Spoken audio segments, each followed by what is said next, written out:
Inkosi mazizole isicaka sithambile sithi ncatsho ke nakuni babukeli bethu kwijelo iDDT singaphosisanga amaseko masikawuleswa rhuqa. I-Democratic Alliance iceba ukumangalela ikomishoni ezimeleyo yonyulo emva kokuphulukana nesihlalo sikasomlomo webhunga lesixeko saseTshwane. Ukulandela ukonyulo kwamnumzana Mcedi Nzwanana we-ATM njengosomlomo waseTshwane ephumelela ngevoti ezili-105 ebethe urholofelo Morodi we-Action South Africa ofumene ivoti eziyi-37 kuphela.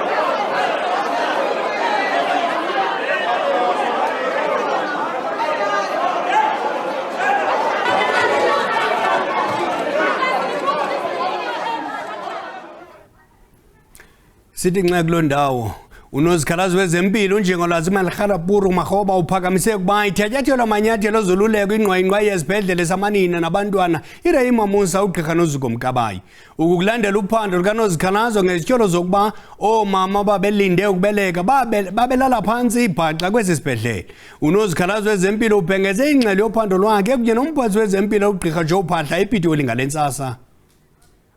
Uphando lukanozikhalazo lufumanise ukuba ugqirha Mkabayi zange besesibhedlele ixesha elisisigxina iintsuku ezi-182 kwaye kukusilela ngeentsuku ezi-21 nezi-72 kunyaka ophelileyo ekungaziwayo ukuba wayephi ngazo. There was the confirmation that obviously the CEO did not spend as much time as he was supposed to at the hospital. And I've given you the number of days, it was 182. And what had happened was that she had provided that information to the previous MEC. So it was her information that actually documented the days that she had not been in the hospital. But our team obviously did further investigations to go to the HR to look for how leave is is appropriated or given in the department. And we did find that, in 2021, there were a shortfall of 27 days that we couldn't account for. Umphathiswa wezempilo yena uthena kubeni beyamkela lengxelo kanozikhalazo kodwa okufunyaniswe kuyo kukhona nakwamanye amaziko ezempilo kweli. About I-Rahima Moosa Mother and Child Hospital, we're quite aware that a number of other facilities in our public health system suffers equal deficiencies. Zavusa umnyele ingxelo zokuba omama bazithweleyo nabebelindele ukubeleka babelala phantsi ibhaxa kwesibhedlele I-Rahima Moosa. Kule mpelaveki umbutho Ahmed Kathranda uphehlelele iphulo elijoliswe ukulwa ubuhlanga eSharpeville. Eli phulo lingamene nale nyanga yamalungelo oluntu ukhuthaza ukupheliswa kobuhlanga. Inkqubo iqalise ngotyelelo lwasemadlakeni yasephela Iindaba kwalandela ingxoxo egqiza lolutsha malunga nobuhlanga kulo Mzantsi Afrika uphantsi kolawulo lwedemokhrasi kwaneendlela zokuluphelisa. Umdidiyeli wendaba ye-SABC uSihle Dlamini usilungiselele elinqaku.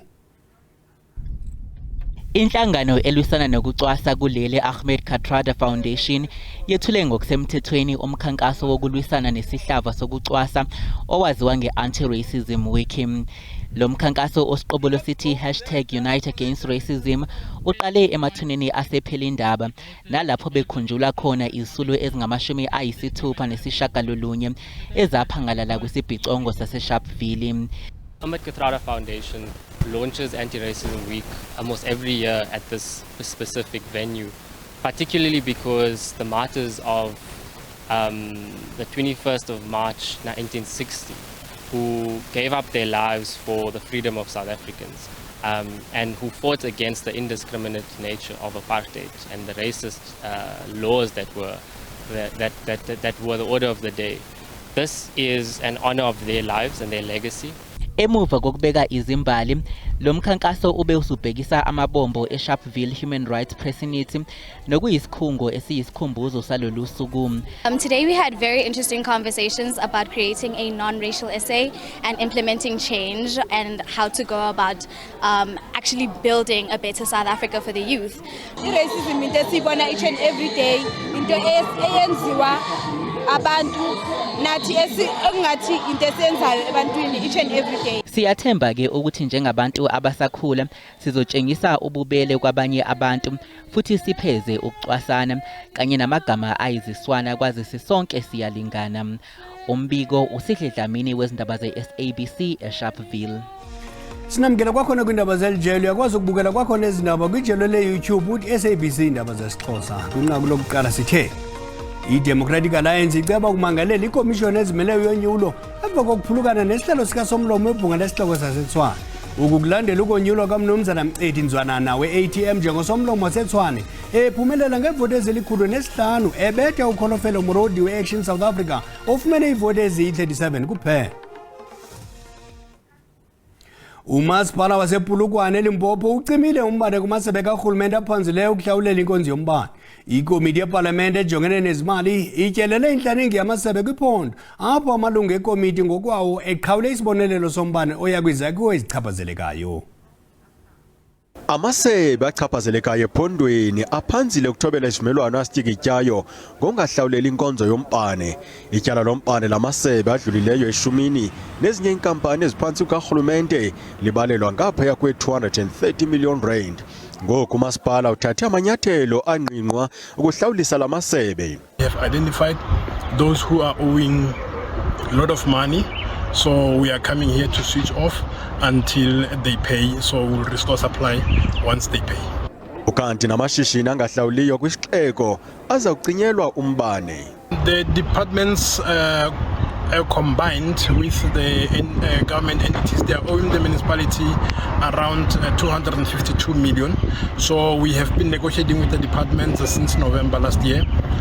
Some have not made any commitment, some have made commitments, but they have never come back to say we are going to pay that amount, but now they have all defaulted.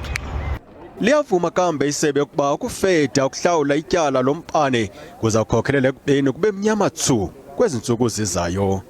We have an intergovernmental forum which is chaired by the Office of the Premier, and in that forum we encourage departments to ensure that their accounts are up to date and they don't owe either the municipality or other entities that provide services to them.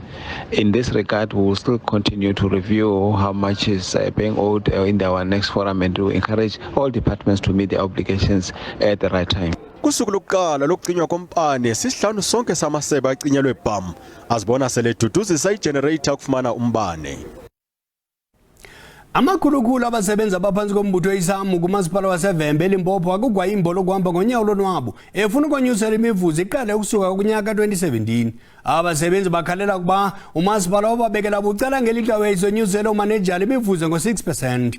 Umasipala uthi udinga i-4 billion rand ukulungisa imivuzo yabasebenzi kwaye awunayo lo mali. Abasebenzi bomasipala waseVembe bakhala ngokuba benziwa amakheswa ngelixa kokunyuselwa omanejala imivuzo ngonyaka ka-2017. Xa kungoku bathe chu emisebenzini yabo ngelibamba ugwayimbo befuna ukonyuselwa imivuzo. Bathi omanejala abangama-38 bonyuselwa imivuzo ngo-6.5% ngo-2017.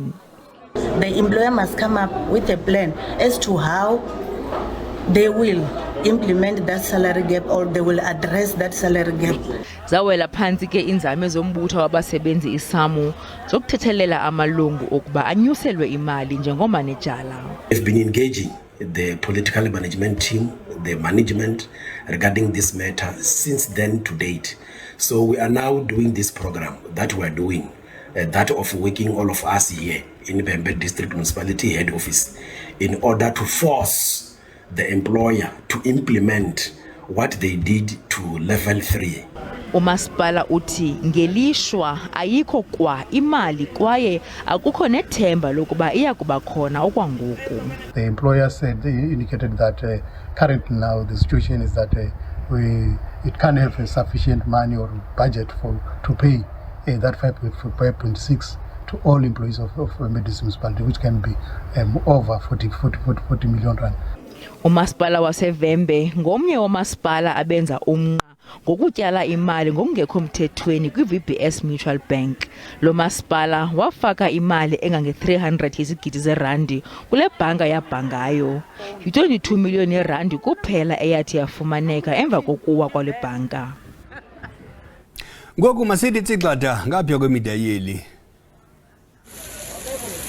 Isithotho uFredi sidlakaza isixeko saseMalawi iBlantyre usaphicwa naphantsi kwezicithi amaxhoba.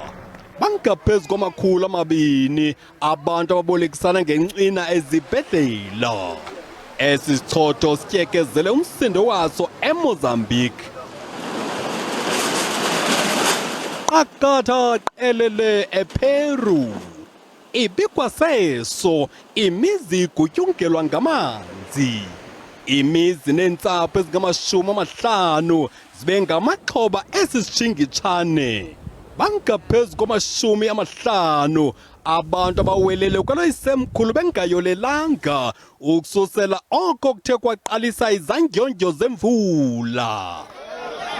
Ononqawa iphuzo base-India basebenzise inkanunu zamanzi ukuchitha abaqhankqalazi beqela eliphikisayo abakhalazela ibholo lenkampani yesinana uGautam Adani.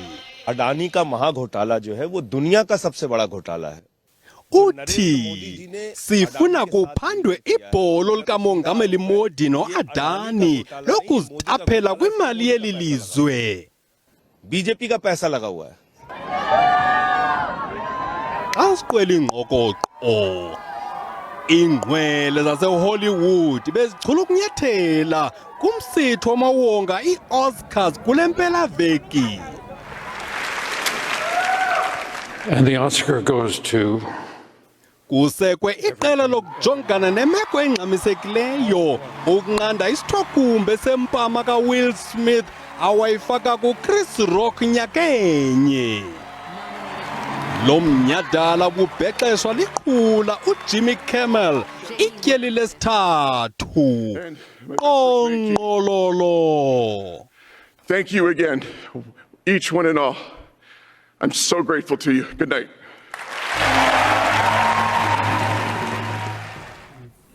Ngoku masicaphule izimvo zababukeli ngokuthelekiswa kwamaqela kwitumente yeNedbank. Ndithi ngaske lenze kakuhle iqela la Orlando Pirates madoda. Kamnandi libekwe netimu encinci. Udondolo ngudondolo. Mani Pirates mayenze kakuhle ingasiphoxi ibuye nayo le Nedbank Cup. Ngibawela iSundowns kule quarter final. Ngibawela iSundowns. Ngifuna ukuxoka ngikhiza Chiefs. Hayi kuma kube buhlungu kakhulu ndiyiSundowns. Into ebendiyinqwenela bendinqulile Orlando Pirates okanye iKaizer Chiefs. Ndicimba mna hayi ifikelele esiphelweni elilami iqela indlela abakuNedbank iKaizer Chiefs. If kule game baya kuyo neRoyal AM bazawudlala lento bebeyidlala ngoba bebedlala neCatholic Stars hayi andibaboni besiya ndawo. Yazi ngithi mina ngokubuka kwami ibe mnandi kakhulu le draw le. Yabona nje ukudlala kweChiefs neRoyal AM kuzobe ecacisa vele ukuthi ke amakhosi asayimisele yini ngokuthi ayibhaxabula iRoyal AM. Uyabona ke obviously ke abafana bedondolo sebethola nephezulu nePirate. Hayi sobuka umdlalo ke lapha. Abaningi ngiyazi babhekela umdlalo weOrlando Pirates neDondolo FC ngoba kulezi insuku nje ishaya kangaka namaqembu akwi-PSL asezingeni eliphezulu kunabo. Kodwa ngiyabethembisa lapho kwi-Pirates ngeke bezolibona idlala. Orlando Pirates inelakhi yodityaniswa nalamaqela amancinci. Lamaqela amancinci asokolisa la leDondolo Stars ngasokolisa lena kube kude phayana. Kodwa ke hayi nethemba nokuntwana zami sizawugqitha kula team. Sithetha ngamaqela amakhulu oMamelodi Sundowns, oKaizer Chiefs, oOrlando Pirates. So nje iyatsho nje uba le Nedbank ingaya nakweliphi na icala kodwa iMamelodi Sundowns ikubo. Eyami iminqwano efezekisiwe ngoba wamkheza uzoliculela ncame saba samnqunqela egoqweni asudlala naye. Mina ndibona thelekiswe kakuhle kakhulu amaqela. Ngiyithandile le dosa sakwaba ke elaqela lami liKaizer Chiefs lingaqhuba kakuhle noko. Noko lo mvundla azofumana noko ukushiqa kangako. Masithi xhama abantu asekhaya kwi-SABC 1 sakuqhuba nezindaba kwijelo i-DDT. Sakubuya nendaba ezikulu ngentsimbi yesixhenxe ngoRhatya. Ukwangoku umbengo umthiya ucima umlilo de kubeliqelizayo makubechus behele.